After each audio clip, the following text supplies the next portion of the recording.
Bonjour, ici Marc-Antoine au Centre du VR à Saint-Nicolas. Aujourd'hui, on va faire la démonstration d'une GeoPro 15 FBS. On va commencer par faire une tournée à l'extérieur pour ensuite se diriger dans l'unité. Donc, on commence en avant. Ici, c'est une prise qu'on peut connecter un panneau solaire portatif. Donc, c'est directement connecté avec les batteries. Très important, le panneau solaire qu'on va connecter doit avoir un régulateur de courant intégré. On a un compartiment de rangement juste ici. Un second qui s'en va aussi de l'autre côté. Ça tombe sous le fauteuil et sous le lit. L'auvent, on a un capuchon qu'on peut retirer en cas d'urgence. Donc, si jamais l'auvent est ouvert et qu'on n'a plus de courant pour le refermer, on retire le cap et à l'aide d'un outil, on va pouvoir le refermer manuellement. Les marches se rétractent à l'intérieur.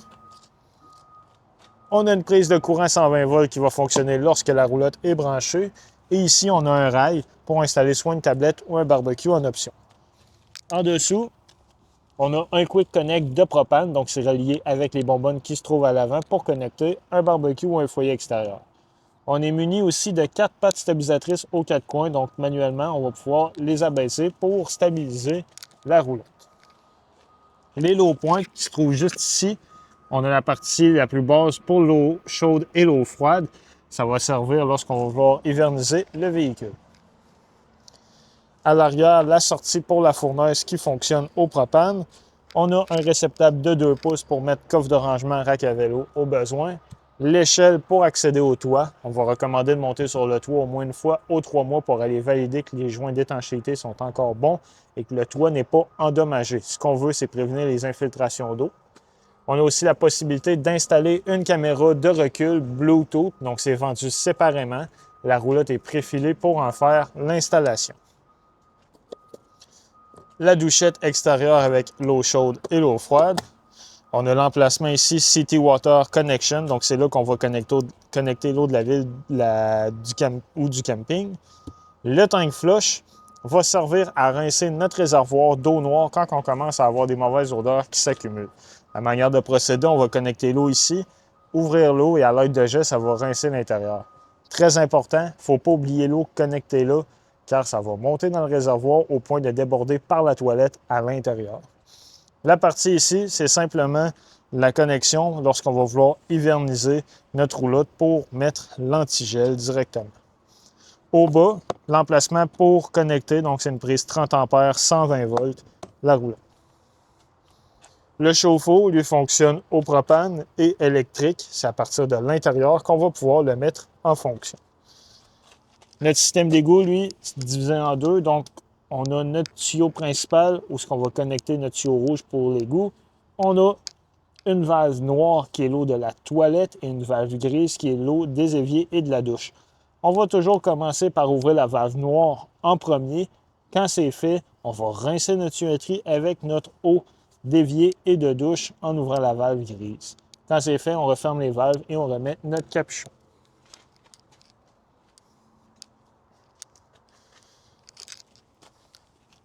Ici, on a une valve blanche. Ça sert à vider notre réservoir d'eau fraîche. Le réservoir d'eau fraîche nous permet d'être autonome sur la route. Donc, c'est ici qu'on va pouvoir le remplir. C'est avec la pompe à eau qu'on va pouvoir mettre en marche pour utiliser cette eau. On a l'emplacement ici pour serrer notre tuyau d'égout à l'extérieur. Dans le compartiment ici, on a notre fil qui est inclus avec l'unité, les barres pour abaisser les pattes stabilisatrices. On est aussi muni d'un inverteur. La commande se trouve à l'intérieur pour le mettre en fonction. L'interrupteur ici sert simplement à allumer la docking light, donc la lumière qui se trouve sur la façade.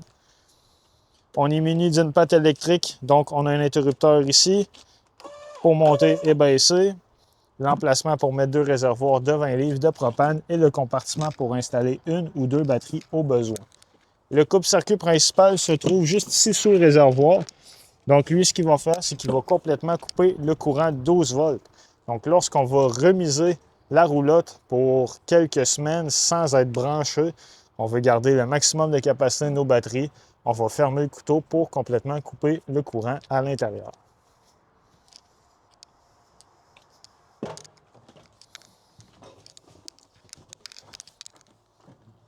Dès qu'on rentre à notre gauche, on a notre moniteur principal. Donc lui, lorsqu'on appuie sur un bouton, on va allumer toutes les lumières. Puis là, on va pouvoir gérer l'éclairage. Donc autant de l'intérieur, on a plusieurs fonctionnalités. On a aussi notre chauffe-eau. Donc c'est là qu'on va pouvoir le mettre, soit le faire fonctionner électrique ou au propane.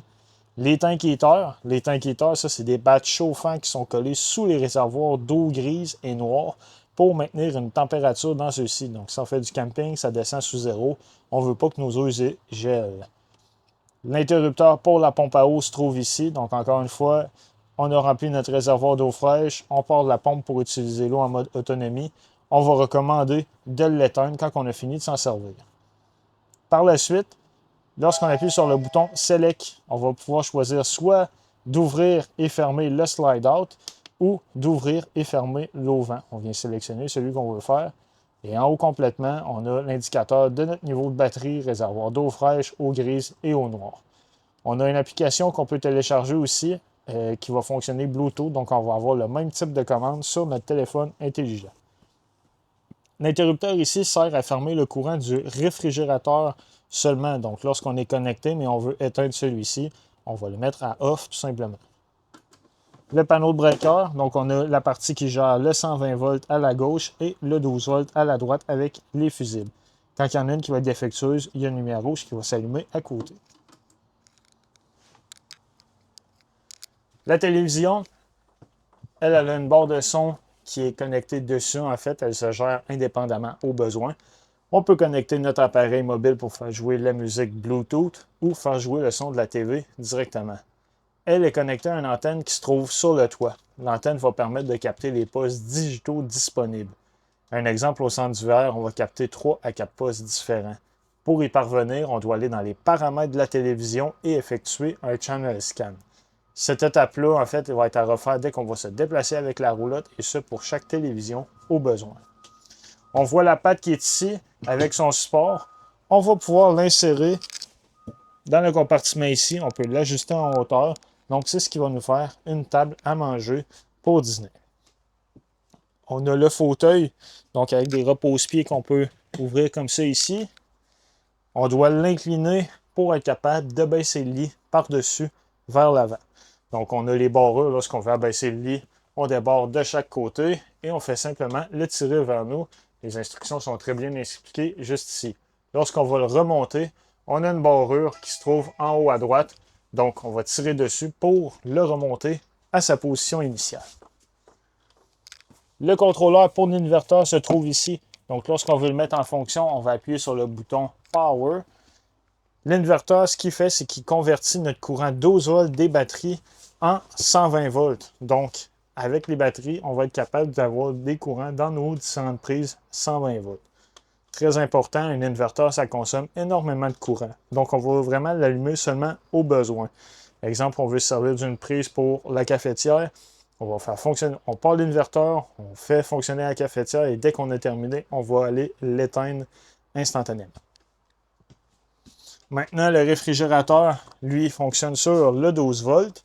Donc, on a le réfrigérateur qui est là et le congélateur. Très important sur le transport, on va mettre la barrure. La cuisinière, elle fonctionne au propane. Donc, lorsqu'on veut la mettre en fonction, on va simplement tourner les gaz et à l'aide d'un briquet l'allumer.